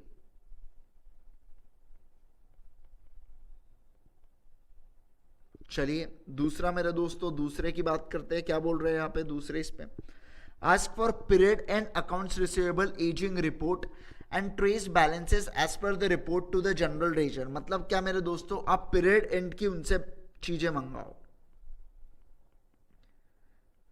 Period and मतलब जो भी पर्टिकुलर पीरियड के लिए आपको एज अ ऑडिटर अपॉइंट किया है भैया, वो पर्टिकुलर पीरियड एंड की चीजें उनसे मंगाओ, क्योंकि आपको अल्टीमेटली वो चेक करना है। भैया पहले कोई डेटर था, बीच में उसने पैसे दे दिया तो खत्म हो गया ना, अब वो डेटर थोड़ी, अब हमको उससे कोई लेना देना नहीं है। अब आपको मेरे दोस्तों क्या किसको बुलाना है? पीरियड एंड के बैलेंसेस को आपको बुलाना होगा। तीसरा मेरे यारो क्या बोला है यहाँ पे? और अब आपको मेरे यारो अगर किसी का वेदर रियलाइजेशन इज रिकॉर्डेड, मतलब क्या मेरे दोस्तों, अगर कोई रियलाइजेशन हुआ है मेरे दोस्तों, तो एक चीज हमेशा ध्यान रखना, वो कैसे होनी चाहिए? वो क्रोनोलॉजिकली होनी चाहिए मेरे दोस्तों, क्रोनोलॉजिकली होनी चाहिए। मतलब क्या मेरे दोस्तों, फीफो बेसिस पे होनी चाहिए। इन शॉर्ट कि जो डेटर, अगर एक पर्टिकुलर डेटर है, ठीक है, उसका invoice 1, invoice 2, invoice 3, invoice 4, invoice 5 गया, और उसका जब पेमेंट आएगा ना, तो वो सेटल कैसे होगा? पहले इनवॉइस 1 सेटल होगा, इनवॉइस 2 होगा, 3 होगा, 5 होगा। मतलब जिस पर्टिकुलर इसमें इनवॉइस आया है, उसी पर्टिकुलर इसमें आपका सेटलमेंट होना चाहिए मेरे दोस्तों। क्रोनोलॉजी समझिए आप लोग, ठीक है? नेक्स्ट उसके बाद मैं बात करूंगा मेरे दोस्तों कि कैसे, किस प्रकार से। उसके बाद ऐसा भी बोला है कि वेरीफाई करो भैया क्या कंपनी ने कंफर्मेशन बुलाया क्या, जो हमने, मतलब क्या अब यहाँ पे पूरा बहुत भारी प्रयोग मेरे दोस्तों होने वाला है। किसका? ऐसे 505 का बहुत भयंकर प्रयोग इन्होंने मेरे दोस्तों किया है यहाँ पे कंफर्मेशन ऑफ किस में। आपको ये चीज तो भूलना ही नहीं मेरे दोस्तों। आपको क्या करना है, सुनो बात, ऐसे 505 का बहुत भयंकर प्रयोग किए मेरे दोस्तों किन लोगों ने? ट्रेड रिसीवेबल के चेकिंग के लिए, ट्रेड रिसीवेबल के वेरिफिकेशन के लिए मेरे दोस्तों इन्होंने भयंकर प्रकार से इसका किसका इस्तेमाल किया है? ऐसे 505 का। चलिए ऐसे 505 को मेरे दोस्तों बढ़िया तरीके से समझते हैं एक बार कि इन्होंने क्या क्या बोला है उस चीज में, एंड देन उसके बाद हम लोग उसको रीड कर लेंगे, एंड उसके बाद मेरे यारों खत्म हो जाएगा आपका टॉपिक, ठीक है? देखो मेरे दोस्तों, ऑडिटर को जो लगता है, ऑडिटर साहब को मेरे दोस्तों, ऑडिटर साहब को जो लगता है ना, ऑडिटर साहब उन लोगों से मेरे यारों क्या कर सकते हैं? उन लोगों से कंफर्मेशन बुला सकते हैं, ठीक है? उनसे हम लोग क्या बुला सकते हैं? कंफर्मेशन बुला सकते हैं। जो भी पार्टीज चाहिए उनको, जो भी पार्टीज ऑडिटर साहब को पसंद आ रही है ना, ऑडिटर साहब उन लोगों से मेरे दोस्तों बुला सकते हैं क्या? कंफर्मेशन। और ये पार्टीज कौन सी होनी चाहिए मेरे दोस्तों, ये पार्टीज होनी चाहिए जो ईयर एंडिंग पे मौजूद है। ये पार्टीज कौन सी होनी चाहिए जो ईयर एंडिंग पे मौजूद है। अब मुझे एक बात बताओ, ये पार्टीज में कोई इनसिग्निफिकेंट अमाउंट वाले भी होंगे और कुछ सिग्निफिकेंट अमाउंट वाले भी होंगे। तो ऑडिटर का ध्यान ज्यादा किस पे होगा मेरे दोस्तों, ऑडिटर को कौन आकर्षित करेगा, तो सिग्निफिकेंट अमाउंट वाले, जिसका पैसा सिग्निफिकेंट पड़ा होगा मेरे दोस्तों, वैसे वाले लोग ऑडिटर साहब को मेरे यारों क्या करेंगे, ऑडिटर साहब को मेरे दोस्तों क्या करेंगे, बोलो ना क्या करेंगे, आकर्षित करेंगे। ठीक है, अब मुझे एक बात बताओ, ये जो सिग्निफिकेंट बैलेंस की बात कर रहा है, ठीक है, अब ये बात आती है ये बैलेंस कब का चेक करना। तो बैलेंस आपको मेरे दोस्तों, बैलेंस आपको पर्टिकुलर डेट का चेक करना है मेरे दोस्तों। बैलेंस आपको क्या करना है, पर्टिकुलर डेट का चेक करना है। अब वो डेट मेरे दोस्तों ईयर एंड भी हो सकता है, जैसे 31 मार्च, या मेरे दोस्तों नियर टू ईयर एंड हो सकता है, near to that year end हो सकता है मेरे दोस्तों, near to that particular period हो सकता है मेरे दोस्तों, जिसके लिए auditor as a audit appoint जिसके लिए auditor as a auditor appoint हुआ है करके। ठीक है, तो वो पर्टिकुलर पीरियड भी हो सकता है मेरे दोस्तों, near to that particular period भी अगर कुछ हो सकती है, वो वाली डेट्स भी हम लोग मेरे यारों ले सकते हैं। बिल्कुल बिल्कुल हम लोग ले सकते हैं मेरे दोस्तों। आफ्टर ऑल हमको यहाँ पे कंफर्मेशन क्या करना है मेरे दोस्तों, बैलेंस का कंफर्मेशन करना है। ये चीज आप जानते हो मेरे दोस्तों, बैलेंस का कंफर्मेशन करना है। ठीक है, लेकिन मेरे यारों ये कंफर्मेशन करने से पहले, ये कंफर्मेशन करने से पहले ना मेरे दोस्तों, आप लोगों ने क्या करना चाहिए, आप लोगों ने एक बार मेरे यारों, आप लोगों ने एक बार कंपनी से पूछ लेना चाहिए। मैं क्या बोल रहा हूं, कंपनी से। इसको एक काम करता हूं मैं, यहाँ पे स्टार मार्क करके इसको थोड़ा नीचे लेके आता है ना, नेक्स्ट पेज पे लेके आता हूं, वहां पे जगह नहीं है प्रॉपर। तो आपको क्या करना चाहिए मेरे दोस्तों, कंपनी से एक बार पूछ लेना चाहिए, भैया क्या उनसे हम लोग मंगाए कि नहीं मंगाए। हो सकता है ना कभी कभार मेरे दोस्तों कोई पर्टिकुलर डेटर से रिलेटेड हमारा है ना झगड़ा चल रहा है मेरे दोस्तों, हमारा झगड़ा चल रहा है मेरे यारों कि वो पर्टिकुलर पैसे नहीं दे रहा था, तो हमने उनको केस कर दिया। अब ऑब्वियस सी बात है, अगर मैं उससे कंफर्मेशन मांगने की कोशिश करूंगा मेरे दोस्तों, वो वैसे भी मेरे को देने वाला है क्या नहीं देने वाला। और खुदा ना खास्ता मेरे दोस्तों, अपन ने उसको बैड डेट ट्रीट कर लिया, अपन ने उसको राइट ऑफ कर दिया मेरे दोस्तों, राइट ऑफ की वाली अमाउंट ऑडिटर को दिख रही है। अच्छा भैया राइट ऑफ की वाली अमाउंट इतनी है क्या, अच्छा मैं उससे पूछ रहे तो भैया तेरे बुक्स, हमारे बुक्स में तेरे नाम से इतना दिख रहा है, तो अब बताओ क्या जितने थोड़े बहुत चांसेस होंगे वो पैसा जीतने के थ्रू मेरे दोस्तों केस वेस लड़के, क्या अब वो भी चांसेस बचे क्या। ऑडिटर ने तो उसके ऊपर भी सर पानी फेर दिया, बताओ मैचो फेरा कि नहीं फेरा। तो ऐसे सिचुएशन में आपको मेरे दोस्तों क्या करना चाहिए भैया, हो सकता है आपको क्या करना चाहिए मेरे दोस्तों, आपको कंपनी से पूछना चाहिए, आपको कंपनी से पूछना चाहिए मेरे दोस्तों कि भैया इनसे पूछे कि नहीं पूछे मेरे दोस्तों, आपको कंपनी से पूछना चाहिए। चले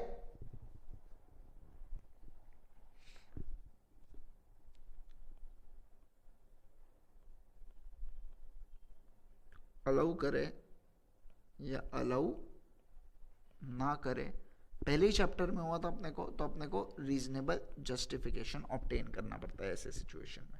ठीक है, और accordingly nature, timing and extent of audit procedure भी मेरे दोस्तों चेंज हो जाती है ये सिचुएशन में, ये आप लोग जानते हो। ठीक है, नेक्स्ट उसके बाद मेरे दोस्तों, उसके बाद ध्यान देंगे आप लोग, है ना। हाँ देखो मेरे दोस्तों, आप जो भी एक्सटर्नल कंफर्मेशन, आप जो भी मेरे दोस्तों एक्सटर्नल कंफर्मेशन मांगना चाहते हो ना, हो सकता है आप एक्सटर्नल कंफर्मेशन मेरे दोस्तों बैलेंस का मांगना चाहते हो।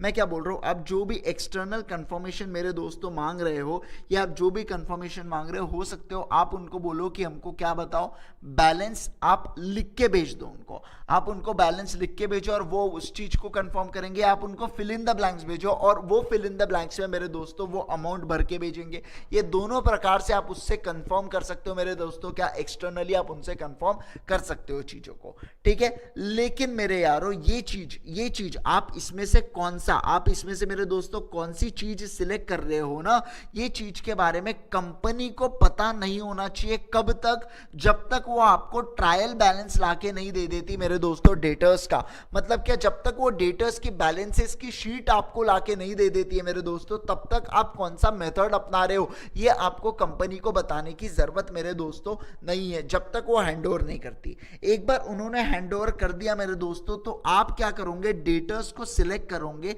एंड अकॉर्डिंगली उनको डिस्पैच कर दोगे मेरे दोस्तों करेक्ट एड्रेस पे। उनके करेक्ट एड्रेस पे आप लोग क्या करोगे बच्चों, डिस्पैच कर दोगे लेटर ऑफ कंफर्मेशन। उसके वो पर्टिकुलर इस पे मेरे दोस्तों स्ट्रिक्ट कंट्रोल होना चाहिए। जो भी आप कंफर्मेशन, जो भी आप लेटर ऑफ कंफर्मेशन भेज रहे हो बच्चों, उसके ऊपर आपका स्ट्रिक्ट कंट्रोल होना चाहिए, क्योंकि कंट्रोल रहेगा तभी भैया मजा आएगा। कंट्रोल ही नहीं है उसको कोई भी छेड़ सकता है मेरे दोस्तों। अगर वो देखो डिस्पैच भी कराएगा कौन, ऑडिटर कराएगा। डिस्पैच भी कराएगा कौन, ऑडिटर कराएगा मेरे दोस्तों। और अगर वो अनडिलीवर्ड रहता है, अगर मेरे दोस्तों क्या बोला मैं, अगर वो अनडिलीवर्ड रहता है, अगर वो अनडिलीवर्ड होता है मेरे दोस्तों, तो वो जाना किसके पास चाहिए, ऑडिटर के पास जाना चाहिए। क्लाइंट के पास मेरे दोस्तों वो चीज कोई भी हालत में नहीं पहुंचनी चाहिए। एक चीज ध्यान रखना, क्लाइंट के पास वो चीज नहीं पहुंचनी चाहिए। वो चीज किसके पास पहुंचनी चाहिए, ऑडिटर के पास पहुंचनी चाहिए मेरे दोस्तों। ठीक है, अब हम मान लीजिए मेरे दोस्तों वो बैलेंस मेरे दोस्तों कंफर्म करके वो बैलेंस को आपको भेजने की कोशिश कर रहा है, वो आपको भेज रहा है बैलेंस को। ठीक है, उसने आपको बैलेंस भेजा मेरे दोस्तों। अब डिस्क्रिपेंसी की मैं आपके साथ बात करूंगा। किसकी बात करूंगा मेरे दोस्तों, अब मैं आपके साथ जो बात करूंगा अब वो मैं करूंगा डिस्क्रिपेंसी की। अच्छा कलर ही नहीं मिल रहा है यार। हाँ, डिस्क्रिपेंसी की बात करूंगा मेरे दोस्तों। ठीक है, हो सकता है डिस्क्रिपेंसी ना मिली हो, लेकिन ऐसा भी तो हो सकता है कि डिस्क्रिपेंसी मिली हो, तो बहुत बढ़िया बात है। डिस्क्रिपेंसी मिली क्या, तो उसको क्या करो, रिकंसाइल कर लो। रिकंसाइल करो भैया, चेक करो कि वो जो बोल रहा है और तुम जो बोल रहे हो भैया उसमें अदल बदल क्यों है करके, उसमें अदल बदल क्यों है करके मेरे दोस्तों वो चेक करो। और इतना जब आप लोग चेक कर लोगे मेरे दोस्तों, तो मैं बोलूंगा यहाँ पे आपका अच्छा खासा external direct confirmation procedure complete होता है करके in respect of trade receivers. देखो सबसे पहले क्या ऑडिटर डिसाइड करेगा भैया कौन से लोगों से अपने को क्या करना है करके, कौन से लोगों से पूछना है करके, ये ऑडिटर डिसाइड करेगा। और वो मेरे दोस्तों कौन से होने चाहिए, इनसिग्निफिकेंट बैलेंस वाले कि सिग्निफिकेंट बैलेंस वाले। सिग्निफिकेंट बैलेंस वाले मतलब अच्छा खासा, सिग्निफिकेंट अमाउंट मतलब या सिग्निफिकेंट बैलेंस मतलब कुछ ऐसा बैलेंस जो जानने के बाद सामने वाले का डिसीजन चेंज हो जाए मेरे दोस्तों, वो उसकी बात करेंगे। ये जो बैलेंस है मेरे दोस्तों, जो भी बैलेंस चेक कर रहे हो, ये कौन से डेट का चेक करोगे, एक तो ईयर एंड का चेक करना या नियर टू एंड से चेक करना बैलेंस मेरे दोस्तों। आप उसको बोलोगे कि भैया हमारे बुक्स में 2500 दिख रहे, तुम्हारे बुक्स में कितना दिख रहा, या आपके बुक्स में कितना दिख रहा है हमको पेबल, आप इसको fill in the blanks type भी मेरे दोस्तों भेज सकते हो। ठीक है, ये आपको कंपनी को नहीं बताना है जब तक कंपनी आपको ट्रायल बैलेंस मेरे दोस्तों हैंडओवर नहीं, मतलब बैलेंसेस हैंडओवर नहीं कर देती। किसका, अपने इसका। ठीक है, अपने इसका। फिर कंपनी मेरे दोस्तों हो सकता है आपको अलाउ करे इन कंफर्मेशन के लिए, अलाउ ना करे तो रीजनेबल जस्टिफिकेशन ऑब्टेन कर लेना और एंटी ऑफ ऐप आपका चेंज हो जाए। एंटी ऑफ मेरे दोस्तों ऑडिट प्रोसीजर आपका चेंज हो जाएगा। डेटर्स की बात करूं, करेक्ट एड्रेस डालना, स्ट्रिक्ट कंट्रोल रखना डिस्पैच के ऊपर। अनडिलीवर्ड होते हैं तो ऑडिटर को वापस आना चाहिए, क्लाइंट को नहीं। यहां तक कि मेरे दोस्तों जो रिप्लाई भेजेंगे ना, हमने जो उसको खत लिखा मेरे दोस्तों, तो वो अपने को रिप्लाई भी भेजेंगे ना मेरे दोस्तों, तो वो रिप्लाई होगा ना मेरे दोस्तों, जो रिप्लाई होगा वो किसको आएगा, वो किसको आना चाहिए, वो रिप्लाई ऑडिटर को ही आना चाहिए मेरे दोस्तों, क्लाइंट को रिप्लाई नहीं आना चाहिए। ये भी एक बात ध्यान में रख लेना मेरे दोस्तों। ठीक है, और भी छोटे छोटे पॉइंट्स हैं मेरे दोस्तों उसके अंदर, लेकिन जब अपन वो पढ़ते रहेंगे तो उसके अंदर अपन वो चीज को समझ लेंगे। मतलब जैसे कि डेटर्स को भैया, अगर आपके डेटर्स है क्लोजिंग एंड पे, तो आपको कंपनी को उसको क्लासिफाई करना चाहिए 60 दिन से पुराने, 60 से 120, 120 से 180 दिन, और 180 से 365 और 365 के ऊपर वाले, इसमें उसको क्लासिफाई कर दो। फिर 6 मंथ के पहले वाले और 6 मंथ के बाद वाले देखो करके, क्योंकि बैंक वाले मेरे दोस्तों केवल आपके 6 महीने की डेटर्स देता है। ठीक है, फिर उसके बाद मतलब डेटर्स जो अपने को सीसीओडी के लिए जो देना पड़ता है ना, उसमें वो 6 महीने की कैलकुलेट करता है। ऐसी बहुत सारी चीज़ें होती हैं मेरे दोस्तों, तो उन्होंने इसमें बता के रखे, बस एक नॉर्मली पढ़ लेना। फिर वो 6 महीने जो है वो कहाँ से कैलकुलेट करना, तो 6 महीने आपको ड्यू डेट से कैलकुलेट करना पड़ता है जब सामने वाला पेमेंट हो। मान लीजिए एग्जाम्पल मेरे दोस्तों, मैंने आपको उधारी पे बिल दिया, मेरे दोस्तों। अब मैंने आपको बोला कि 1 महीने बाद पेमेंट करना करके।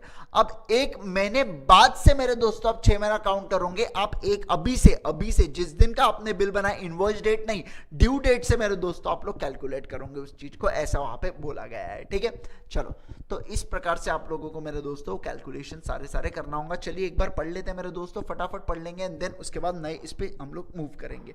ठीक है, डायरेक्ट कंफर्मेशन प्रोसीजर मेरे दोस्तों क्या बोला है, मजाक में बढ़िया चार्ट बनाया लेकिन अपन ने, है ना। देखो ऑलमोस्ट चीजें अपन ने इसमें कवर कर दी है 2-3 चार्ट में, है ना, बस 2 ही चार्ट्स है। वाओ वंडरफुल, बस इसमें अपन ने ऑलमोस्ट चीजें तो कवर होगी, जितना आपको ध्यान में रख के जाना चाहिए एग्जाम के लिए मैंने उतना उसमें कवर कर दिया मेरे दोस्तों, है ना। उसके बाद का जो है जितना याद रहेगा भगवान की कृपा, फिर तो ऐसा वाली बात आ जाती है ना। चलिए ध्यान देंगे, चलिए आगे बढ़ू ना, आगे बढ़ू क्या, अरे बोलो आप लोग मेरे साथ हो क्या, मजा आ रहा है ना आप लोगों को यार। जरा कमेंट वगैरह करके बताना यार आपको कैसा लगा लेक्चर्स, और मुझे बताना और लेक्चर्स डालना चाहिए कि नहीं डालना चाहिए, नहीं तो फिर बताओ मेरे को फिर वैसा, है ना। आप बताओगे नहीं तो मुझे समझेगा नहीं तो मैं कैसे कुछ इंप्रूव कर पाऊंगा दोस्तों। जरूर बताना मुझे कमेंट करके। हाँ चलिए मेरे दोस्तों आगे बढ़ते हैं, ध्यान दे, चले आगे बढ़े। Okay, A significant and important audit activity is to contact customers directly। मतलब क्या, ये एक बहुत ही इंपॉर्टेंट एक्टिविटी है एक्सटर्नल कंफर्मेशन की, कि भैया कांटेक्ट करना है अपने को कस्टमर से directly and ask them to confirm the amounts of the unpaid accounts receivable as at the end of the reporting period under the audit करके। This should reasonably done for all significant account balances. क्या बोला मैंने, significant account balances as at the period end while certain random customers having smaller outstanding invoices should also be selected मेरे दोस्तों। ठीक है, कुछ बाकी छोटे मोटे लोगों को भी सिलेक्ट कर लेना, ऐसे उनको बाकी मेरे दोस्तों ये मत करना उनके साथ। ठीक है, सर्टन रैंडम, लेकिन ना रैंडम सैम्पलिंग आपको पता है ना क्या होता है करके मेरे दोस्तों, मैंने आपको बताया था एकदम बारिश में बताया था मैंने, है ना। चलो नेक्स्ट, इसके बाद The auditor employs direct confirmation procedure with the consent of the entity under the audit. There may be situations where the management of the, देखो ऑडिटर को आपको क्या करना पड़ेगा, सबसे पहले तो कंसेंट लेना पड़ेगा उसको। मैं इसके लिए मेरे दोस्तों ब्लू से मार्क करता हूँ अब। ठीक है, कंसेंट लेना पड़ेगा। There may be situation where the management of the entity request the auditor not to seek confirmation from certain trade receivables. भैया कुछ लोगों से मत ले लो, बाकी से ले लो, ऐसा मैनेजमेंट बोल सकती है क्या, हाँ सर बोल सकती है ना, बोल सकती है बिल्कुल, है ना। In such cases the auditor should consider whether there is a valid grounds, आपको देखना पड़ेगा for such request. In appropriated cases, the auditor may also need to reconsider the nature, timing, and extent of the audit procedure, including the degree of the planned reliance on the management representation। ये हमने देखा था कि नहीं देखा था मेरे दोस्तों, चार्ट में देखा था सर, चार्ट में कवर्ड था ये चीज। सेकंड मेरे दोस्तों, The trade receivable may request confirm balances either on the date पे मेरे दोस्तों या on selected date which is reasonably close to the date of the balance sheet। कौन सी डेट होती है मेरे दोस्तों, उसके बारे में बात की है भैया, डेट के बारे में इन्होंने बात की है यहाँ पे। ठीक है, उसके बाद मेरे यारो फिर किसके बारे में बात कर रहे हैं, the form of requesting confirmation from trade receivables. किस फॉर्म में आप लोग उनसे पूछोगे मेरे दोस्तों, उसके बारे में बात करते हैं। आप पूछ सकते हैं बैलेंस आउटस्टैंडिंग कितना है करके, या दूसरा आप ऐसे भी बोल सकते हो मेरे दोस्तों विदाउट एनी बैलेंस मेंशन देयरइन। आपने ऊपर पहले इसमें मेरे दोस्तों आपने बैलेंस लिख के भेज दिया, दूसरे इसमें आपने बैलेंस लिख के नहीं भेजा, आपने फिल इन द ब्लैंक्स खेला मेरे दोस्तों। तो यहाँ पे इन्होंने बात की है किसके बारे में, फॉर्म के बारे में। ठीक है, नेक्स्ट उसके बाद the method of selection of trade receivables to be circulated should not be revealed मेरे दोस्तों। किसको,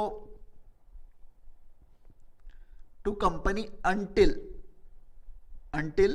trial balance of the ledger is hand over to the auditor. जब तक आप trial balance of the ledger, जो ledger होता है मेरे दोस्तों, जब तक हैंड ओवर नहीं होता, क्योंकि अब ऑडिटर के पास आ गया तो अब मैनेजमेंट को चेंज नहीं कर सकती ना, इसलिए मेरे दोस्तों तब तक आप कौन सा मेथड का प्रयोग कर रहे हो। क्योंकि अगर आपने मेरे दोस्तों आप ही सोचो आपने मैनेजमेंट ने बोला कि हम लोग है ना भैया अमाउंट लिख के भेजेंगे, सामने वाला बताएगा कि भैया है कि नहीं है करके, पॉजिटिव नेगेटिव टाइप खेलेंगे। आपको पॉजिटिव होगा तो रिप्लाई करना, नेगेटिव होगा तो रिप्लाई भी मत करना, जाओ करके। तो ऐसे सिचुएशन में मेरे दोस्तों, ऐसे सिचुएशन में मैनेजमेंट क्या सोच सकता है कि एक काम करेंगे, सभी जिस पर्टिकुलर डेटास में जो लेना उनको कॉल करके बोल देंगे कि मैंने जो भी पर्टिकुलर चीज अपना ऑडिटर बोलता है भैया वो चीज को एक्सेप्ट करके भेज देना, उस पर ज्यादा ना निवारण मत करना, ज्यादा झंझन मत करना करके, सिंपल, ताकि ऑडिटर भी खुश हो जाएगा और अपना वो भी टल जाएगा करके। किस ऐसा हो सकता है ना, सेटिंग हो सकती है मेरे दोस्तों, तो सेटिंग ना हो इसलिए इन्होंने ऐसा प्रयोग डाला। ये आपको एमसीक्यू के माध्यम से भी मेरे दोस्तों मेरे को ऐसा लगता है कि काफी आपके लिए इंपॉर्टेंट होती है ये सब चीजें। ठीक है, नेक्स्ट उसके बाद The list of trade receivables selected for the confirmation should be given to the entity for preparing the request letters for confirmation, which should properly be addressed.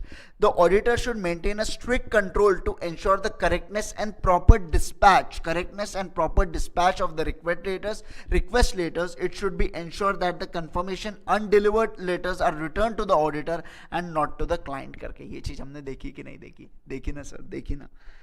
देखी कि नहीं देखी बताओ ना? देखी सर, देखी हम लोगों ने। चलिए मेरे दोस्तों आगे बढ़ते हैं अभी नेक्स्ट। उसके बाद अगर आपको कोई डिस्क्रिपेंसी मेरे दोस्तों मिल जाती है तो आपको क्या करना होगा भैया? आपको कुछ नहीं करना होगा, आपको उसको इन्वेस्टिगेट एंड रिकंसाइल करना होगा वो सारे डिस्क्रिपेंसी को मेरे दोस्तों। लेकिन जहां पे रिप्लाई नहीं आया मेरे दोस्तों तो alternate procedure regarding the balances कर लो मेरे दोस्तों। एग्री मतलब वो कैसे?